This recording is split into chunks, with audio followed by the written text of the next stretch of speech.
بسم الله الرحمن الرحيم فإذا ركبوا في الفلك دعوا الله مخلصين له الدين فلما نجاهم إلى البر إذا هم يشركون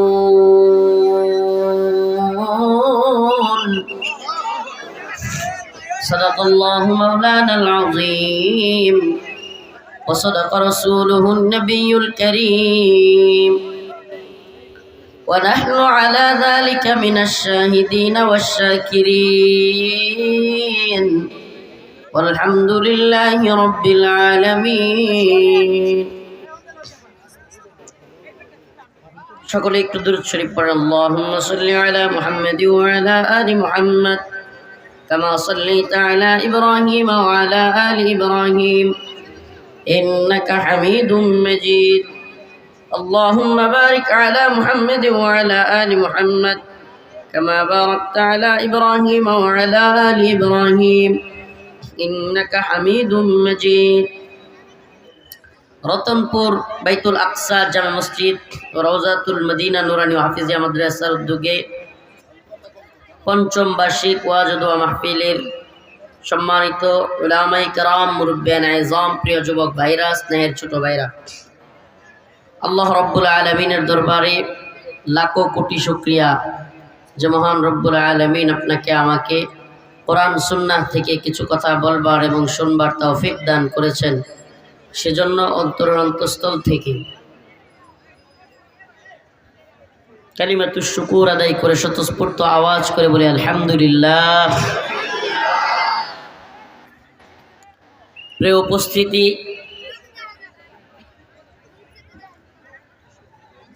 আল্লাহ পাক রব্বুল আলামিন সবাইকে ক্ষমা করলেও জালেমদেরকে ক্ষমা করেন না। হাদিসে পাকের মধ্যে আসছে, রাসূলুল্লাহ সাল্লাল্লাহু আলাইহি সাল্লাম বলেন, ইয়াউমুল আরাফার দিনে, হজ অবস্থায় ইয়াউমুল আরাফার ময়দানে যারা অবস্থান করবে, আল্লাহ পাক তাদের সবাইয়ের গুনাহ মাফ করে দেবেন, ইল্লা জালেম, জালেম ছাড়া। কল্পনা করা যায়? আল্লাহ পাক একটা শ্রেণীর গুনাহ মাফ করবেন না। ইয়াউমুল আরাফার ময়দানে যারা যাবে, হজরত অবস্থায় আরাফার ময়দানে যারা আল্লাহর কাছে দোয়া করবে, আল্লাহ পাক তাদের সবাইকে কি করবেন? কিন্তু জালেমকে ক্ষমা করবেন না। আয়াতে কারিমা তিলাওয়াত করলাম, ফাইযা রাকিবু ফিল ফুলকি দাউল্লাহা মুখলিসিনা লাহুদ্দীন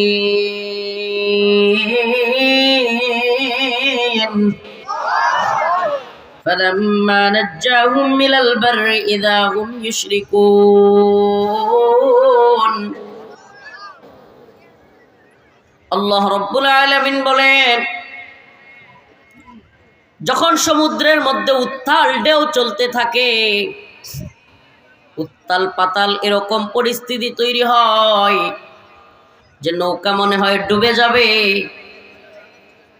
কঠিন ঝড়ের মধ্যে যখন নৌকা পড়ে যায় সমুদ্রের মধ্যে, যাত্রীরা চিৎকার করতে থাকে, আল্লাহ আল্লাহ বলে ডাকতে থাকে। ফাইযা রাকিবু ফিল ফুলক দাউল্লাহ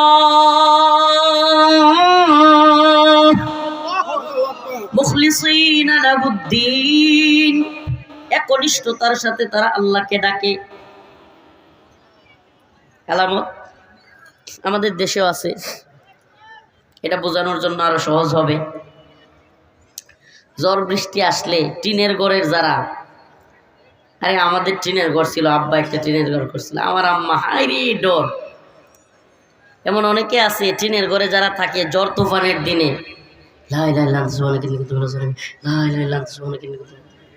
করে, কি করে না? এমন অনেক লোক টিনের ঘরে থাকে, ঝড় তুফান আসলে একেবারে ভয়ে কাঁপতে থাকে, দরজার পাশে যায় লা ইলাহা ইল্লাল্লাহ, যেমনি তুফান থাইমা যায় একটা সিগারেট ধরা। আল্লাহ পাক বলেন, ফাইযা রাকিবু ফিল ফুলকি দাউল্লাহ, যখন গভীর সমুদ্রের মধ্যে নৌকা হেলতে থাকে, দুলতে থাকে, মনে হয় যেন নৌকাটা ডুবে যাবে। ওই সময়ে যাত্রীরা সবকিছু ভুলে গিয়া দাউল্লাহ, একমাত্র আল্লাহকেই ডাকে, মুখলিসিনা লাহুদ্দিন, অন্তর থেকে খালেস নিয়তে ডাকতে থাকে। ফালাম্মা নাজ্জাহুম ইলাল বার, কিন্তু আল্লাহ পাক যখন ওখান থেকে মুক্ত করেন, ইদা হুম ইউশরিকুন, নাফরমানি শুরু করে দেয়। কার কথা এটা? 16, 17, 18 জুলাই 2024, কত সাল? 2024 সাল 17, 18 জুলাই, 16, 17, 18 উত্তপ্ত পরিস্থিতি বাংলাদেশে। হাসিনার জুলুম এমন পর্যায়ে গিয়ে পৌঁছাইছে, সমস্ত নেট অফ করে দেওয়া হয়েছে, অনলাইন অফলাইন সিম কানেকশন বন্ধ করে দেওয়া হয়েছে।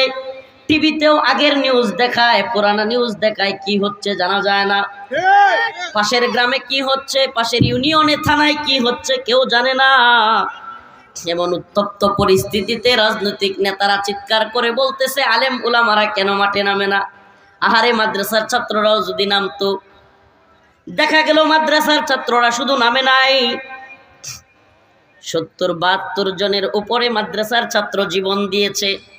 ফালাম্মা নাজ্জাহুম মিনাল বার, কিন্তু যখন উদ্ধার হয়ে গেছে, হাসিনার পতন হয়ে গেছে, ইদা হুম ইউশরিকুন, এরাও নাফরমানি শুরু করে দিছে। এখন বলে তাওহীদি জনতা ডেভিল বলে তুচ্ছতাচ্ছিল্য করে।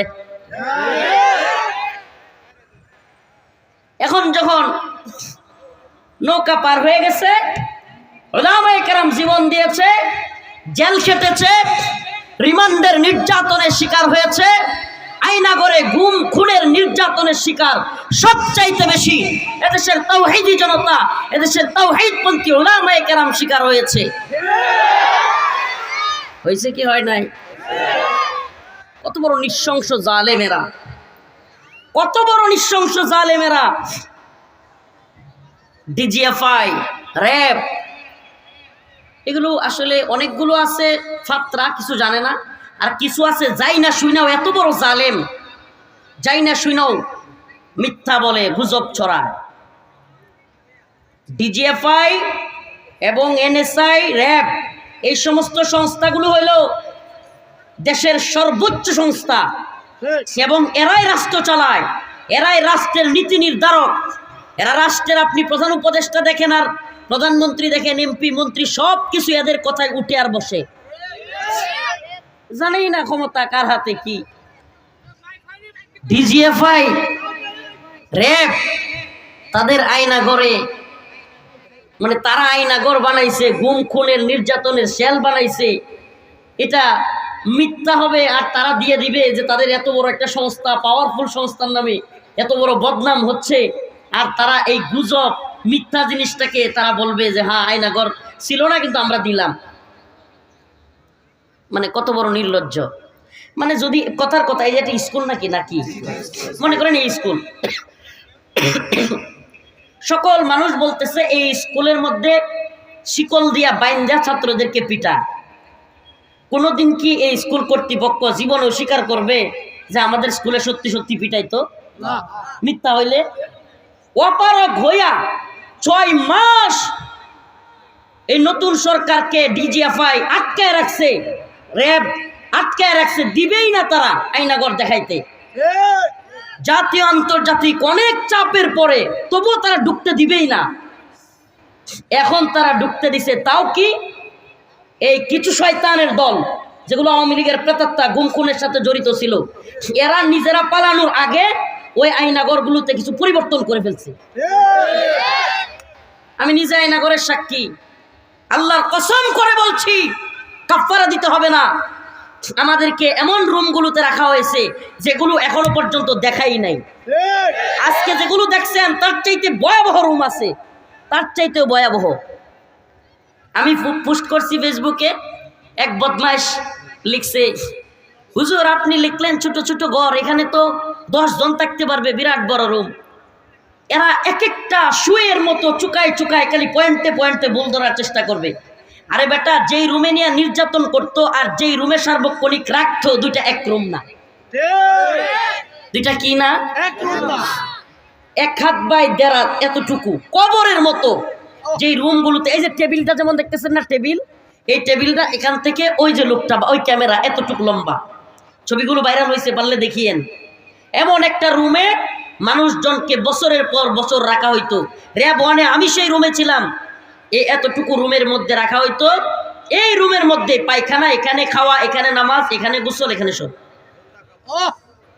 কোনো পর্দা নাই। আপনি যেখানে পায়খানা করবেন কোনো পর্দা নাই, উঁচু কোনো ধরনের দেয়াল নাই, এখানেই এখানেই পায়খানা করতে হবে আপনাকে।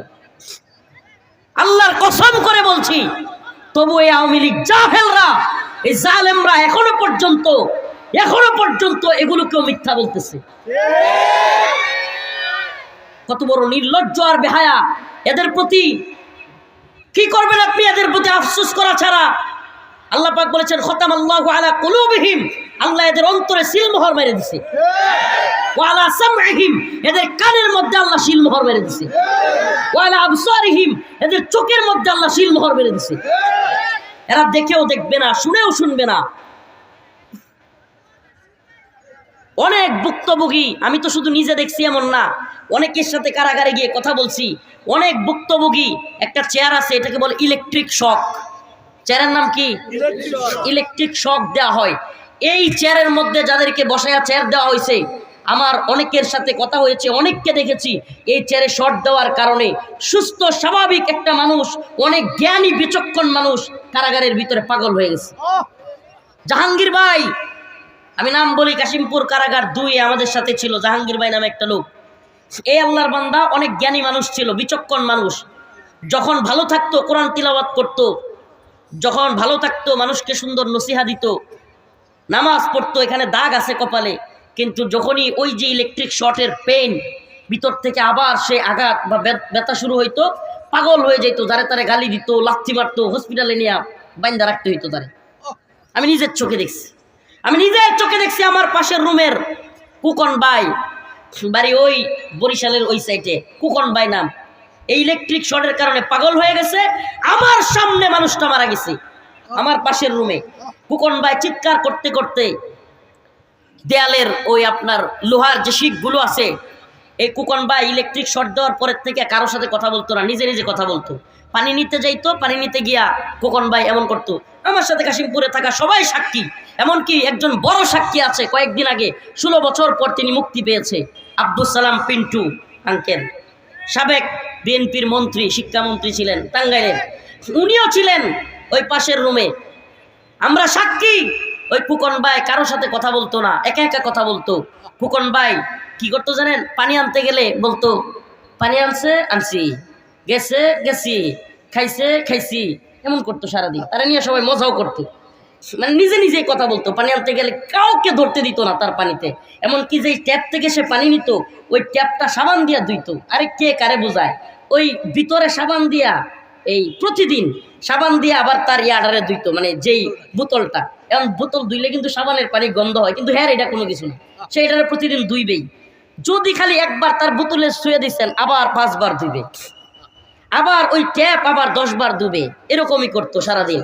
আর নিজে নিজে কথা বলতো, দোয়া হইছে, খাইছি, গেছি, এরকম করতো। কয়েকদিন পর এই কুকন ভাই আমার পাশের রুমে, ওয়াল্লাহি আল্লাহর কসম, এই ইলেকট্রিক শর্টের কারণে, নির্যাতনের কারণে ওই লোকটা কেউ সাথে কথা বলতো না, কখনো তার রুমে কেউ যাইতে দিত না। কিন্তু তার এমন অবস্থা হয়েছে, এই রুমের ভিতরে দেয়ালের রডগুলো ধরে চিৎকার এমন করতেছিল। আমি পাশের রুম থেকে শুনতেছিলাম, কাঁপতেছে তার শরীর। জীবনে কোনোদিন কারোর সাথে কথা কয় না, কিন্তু ওই দিন, ওই রাত্রে যেদিন মারা যায় খোকন ভাই, ওই দিন ডাকতেছিল চিৎকার করে করে। কাশিমপুর কারাগার 2, 60 সেল পূর্ব, রুম নাম্বার, আমার নাম্বার ছিল 39 নাম্বার রুম সহ বলতেছি। এই বদমাশগুলো, এই নির্লজ্জগুলো এরপরেও হাসিনা এবং আওয়ামী লীগের পক্ষে কথা বলবে, এরপরেও। কারণ এদের লজ্জা নাই, এরা বেহায়া, এরা নির্লজ্জ। আল্লাহ আমাদেরকে কি বলবো এদের, আল্লাহ এদেরকে ফিরে আনুক, এদেরকে হেদায়েত দান করুক।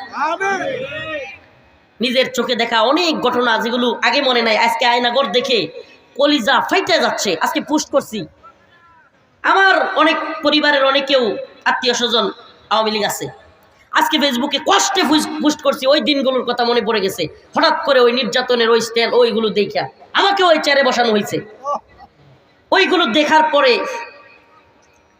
আজকে ফেসবুকে পোস্ট করলাম, আওয়ামী লীগ যারা করবে এখনো পর্যন্ত ওই জালেমদের পক্ষ যারা নিবে, এখনো পর্যন্ত যারা এই গুম খুন গণহত্যা নির্যাতন নিপীড়ন আলেমদের উপর জুলুম, আলেমদেরকে নির্যাতন করে ফাঁসি দিয়ে মেরে ফেলা, আলেমদের দাড়ি ধরে টেনে হিচড়ে নিয়ে যাওয়া, এত জুলুমের পরেও এদের আমি ব্যক্তিগতভাবে আমি সিদ্ধান্ত নিয়েছি এদেরকে বয়কট করা।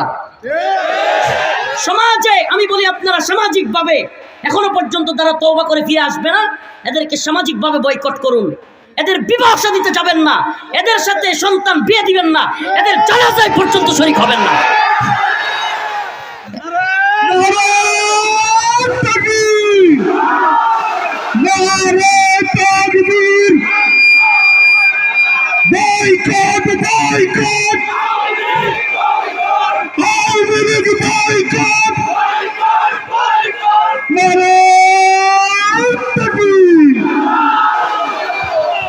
একটা কথাও যদি মিথ্যা বলে থাকি এই সকল জনতার সামনে বলে গেলাম, আল্লাহর কাছে যেন আমার বিচার হয়।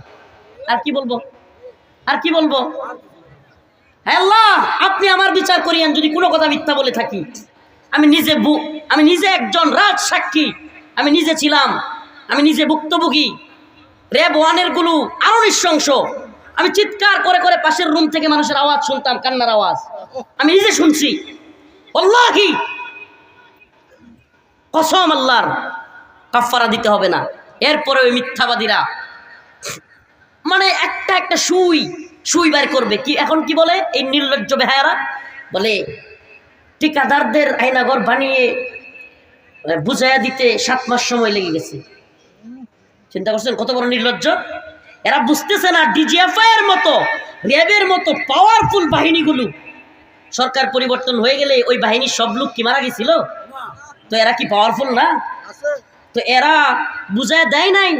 এমনকি এরা যে শয়তানিটা করছে আজকে ওপেন বলি, বিভিন্ন জায়গায় নতুন নতুন আপনার ঘরগুলোতে কিছু কাজ করে ফেলছে। মানে ঘরগুলো আগের হালতে রাখে নাই, কিন্তু আগের হালতে না রাখলেও বিল্ডিং তো আর ভাঙতে পারে নাই, জায়গাগুলো তো আর ভাঙতে পারে নাই। ব্যারিস্টার আরমান আজকে দেখলাম কাঁদতে কাঁদতে বলতেছে এই যে এই রুমে 8 বছর আমার রাখছিল। এভাবে পিছনে আমাদেরকে কি করতো জানেন? আমাকেও এভাবে পিছনে এভাবে হাত বাঁধতো, রুমের মধ্যে থাকা অবস্থায় আপনার চোখের মধ্যে এভাবে কাপড় দিয়ে রুমে এভাবে ফেলায় রাখতো পিছনে হাত দিয়া। আর খাবার দিত সময় খুলে দিত, কিংবা জিজ্ঞাসাবাদের সময় চোখ খুলে দিত। পায়খানায় যাওয়ার সময়ও চোখ বাইন্ধা নিত হ্যান্ডকাপ লাগায়, কিন্তু একেবারে দরজার সামনে গিয়া ছেড়ে দিত দৌড়ে দৌড়ে। হাতে এইভাবে একজন ধরতো, এইভাবে অন্ধের মতো নিয়ে যেত, এই যে আমরা অন্ধ, এই যে এইভাবে। তারপরে ওই রুমের মধ্যে নিয়ে পরে ছেড়ে দিত। কল্পনা করতে পারেন এমন নির্যাতন নিপীড়ন? আরে র্যাবের এই যে কিছুদিন আগে র্যাবের ডিজি সরাসরি স্বীকার করছে, হ্যাঁ আয়নাঘর ছিল, গুমকুন হয়েছে, স্বীকার করলো। প্রিয় ভাইরা আমার, প্রিয় উপস্থিতি, প্রিয় হাজিরিন, এই কষ্টের কথাগুলো কেন বলছি জানেন? আমরা শুধু একটা দলের বিরুদ্ধে বলছি না, আল্লাহ না করুক নতুন কোন জালেম যেন এদেশে পয়দা না হয়, নতুন কোন হাসিনা কিংবা নতুন কোন আয়নাঘর যেন এদেশে কেউ তৈরি করতে না পারে। আবার আরেকটা মিসগাইড এরা করতেছে জাতিকে, এটা অনেকে ভুল বুঝবেন। আমরা যদি বাঙ্গায় না দিই, আমরা তো ভুক্তভোগী, আমরা তো জানি। অনেকে মনে করতেছে আয়নাঘর মানে সুনির্দিষ্ট একটা ঘর, না একটা ঘর না, কিন্তু বিষয়টা বুঝবেন।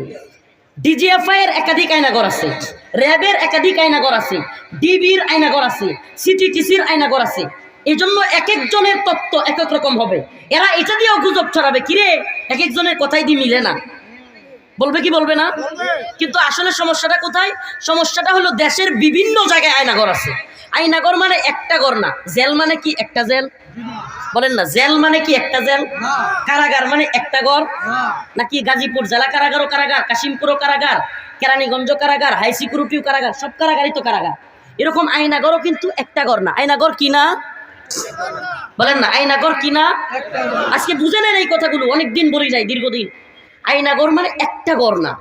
আয়নাগর র্যাবের আছে, আয়নাগর ডিবির আছে, আয়নাগর সিটিডিসির আছে, আয়নাগর ডিজিএফআই এর আছে, আবার এমন কিছু আয়নাগর আছে যেগুলোর এখনো পর্যন্ত অস্তিত্বই খুঁজে পায় নাই।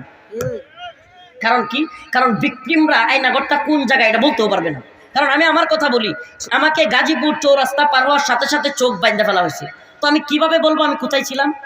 পরবর্তীতে যখন আমাকে কারাগারে পাঠানো হয়, সেই দিন আমি বুঝতে পারছি আমি র্যাব ওয়ানে ছিলাম। কোথায় ছিলাম? র্যাব ওয়ানে। আগে কিন্তু বুঝারও উপায় নাই, কারণ তারা যেদিন ছেড়ে দিবে ওই দিন আপনি বুঝতে পারবেন। তাও কি তারা যদি চায় তাইলে বুঝতে পারবেন, এছাড়া বুঝতে পারবেন না। প্রিয় ভাইরা আমার, বন্ধুগণ আমার, ওপেন কথাগুলো বলা হচ্ছে। আমাকে বলেন না, সরকার পরিবর্তন হয়ে গেছে দেখে একটা নিজেরও তো সম্মান আছে, ইজ্জত আছে, বাহিনীগুলো কি বিলুপ্ত হয়ে গেছে? তো ডিজিএফআই তারা যে স্বীকার করলো আয়নাগর ছিল, র্যাব স্বীকার করলো আয়নাগর ছিল, এদের কি বদনাম হয় নাই? হ্যাঁ, কি কন? তারা কি যদি মিথ্যা হইতো তাহলে দিত? বিশ্ব মিডিয়ায় প্রচার হবে না যে বাংলাদেশের ডিজিএফআই আয়নাগর রাখতো? বাংলাদেশ সেনাবাহিনীর একটা অংশ গোয়েন্দা সংস্থা আয়নাগরে মানুষকে এরকম নির্যাতন করতো, এটা কি বিশ্ব মিডিয়া জানবে না? আজকে জাতিসংঘ থেকে বিবৃতি আসছে যে জুলাই আগস্টে যত মানুষ মারা হয়েছে সবগুলো হাসিনার হুকুমেই মারা হয়েছে। আর কত লুকায় রাখবেন? আর কত নির্লজ্জতার বেহায়াপনা করবেন? আরে সূর্যের আলো যেমন সত্য, ওই চাঁদ যেমন সত্য, এই আয়নাগর ছিল, গুম খুন হয়েছে, এগুলো সত্য। তোদের মতো চামচিকারা, ওরে চামচিকা না, বাদুর বাদুর বাদুর নাকি সূর্য উঠলে নিজের যে ইয়াড়া থাকে না ওটা দিয়ে লুকায় লায়, মানে সূর্য নাই। বাদুরে সূর্য লুকাইতে চাইলে সূর্য কি লুকায় থাকে? বান্দর নিজের চোখ লুকাইতে পারে, কিন্তু পৃথিবী থেকে সূর্য লুকাইতে পারবে? এই বাদুরের দল, চামচিকার দল, তোরা নিজেদের চোখকে ডাকতে পারবি, কিন্তু আল্লাহ পাক যেগুলো সত্য সেগুলোকে গোপন করতে পারবি না। কোনো না কথা কইলেই ধরে নিয়ে আইবেন, একের মাইরে এখনই শেষ করে দিব আমি। আমার আজ খুব আছে অনেক, আজকে আমার যেই পরিমাণে খুব, একটা রাও করলেই ধরে নিয়ে আইবেন, ওটার পিডামো আমি। আল্লাহ মাফ করুন আমাদেরকে।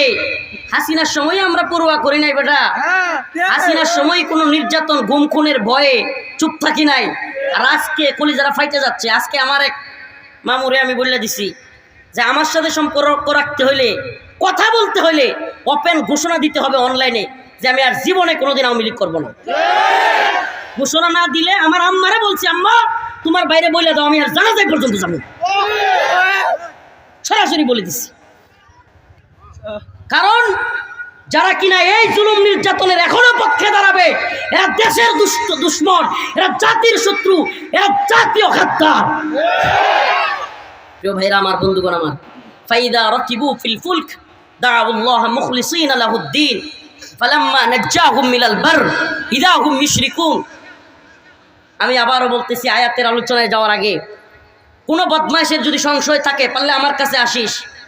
যে তত্ত্বগুলো মনে হয় যে মিস, মানে এটা কেমনে হইতেছে, ওইটা কেমনে হইতেছে, আমি সুস্পষ্ট জবাব দিব আমি প্রত্যেকটা।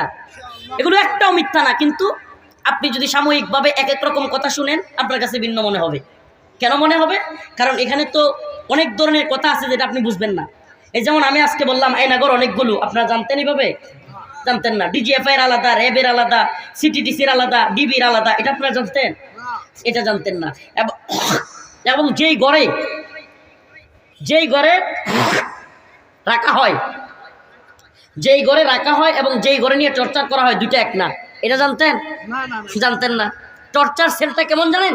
টর্চার সেলটা হলো এমন, আমি নিজে বলি একটা ভুক্তভোগী, আমাকে র্যাব ওয়ানে হঠাৎ করে ওই যে হাসিনার বিরুদ্ধে যে বক্তব্য দিয়েছিলাম, ওই বয়ান ছাইরাই, মোদি বিরোধী আন্দোলনের বয়ান ছাইরাই, কয় আদার ব্যাপারী জাহাজের খবর লস কয়ে এত জোরে মারছে, মানে ওদের তো ট্রেনিংয়ের হাত, এত জোরে আঘাত করছে, আমি দেখি যে আমি কেন করতেছে মাথা, এমন পর্যায়ে আমার চোখ দিয়া পানি পড়তেছে, আল্লাহ আল্লাহ করতেছি।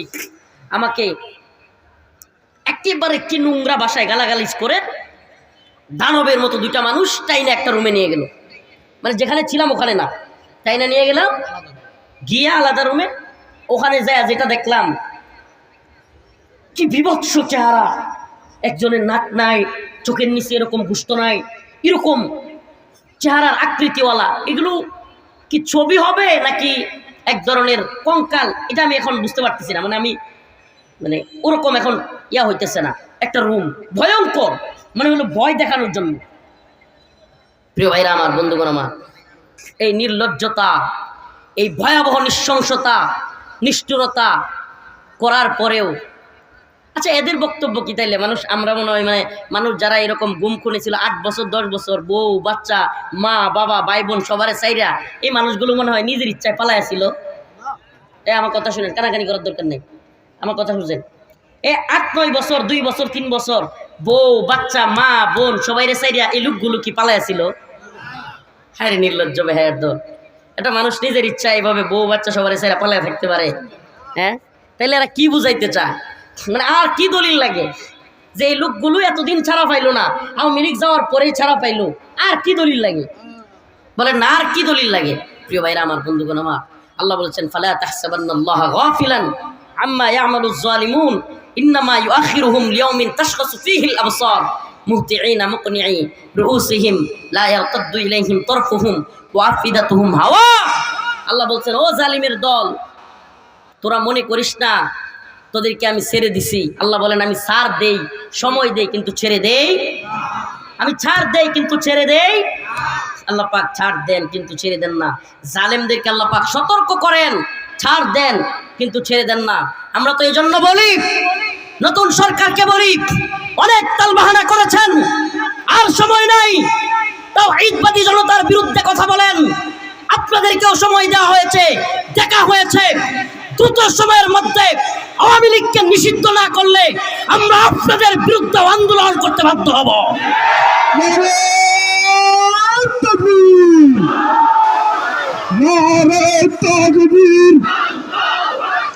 আওয়ামী লীগের দালালেরা হুঁশিয়ার সাবধান, ভারতের দালালেরা দিল্লি না ঢাকা, ঢাকা ঢাকা নারে তাকবীর।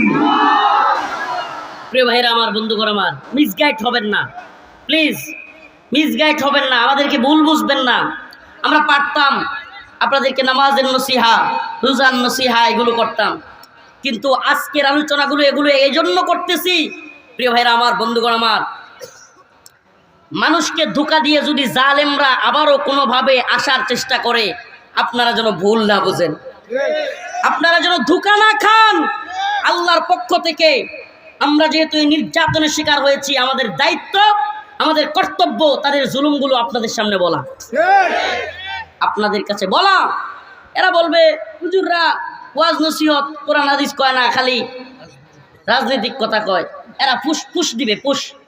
আমি বলি, তুই কোরআন হাদিসের কি বুঝিস? জালেমদের বিরুদ্ধে কথা বলা সবচাইতে বড় উত্তম আমল। জালেমদের বিরুদ্ধে কথা বলা উত্তম জিহাদ। আজকে যে সমস্ত জালেমরা আমাদের উপর জুলুম করেছে, এখনো পর্যন্ত জুলুম করার প্ল্যান করছে। গাজীপুর একটা ছেলেকে দেখলাম কুপাইছে, আজকে সেই ছেলেটা মারা গেছে। এই 9টার সময় তার জানাজা, চলে 9টার সময়।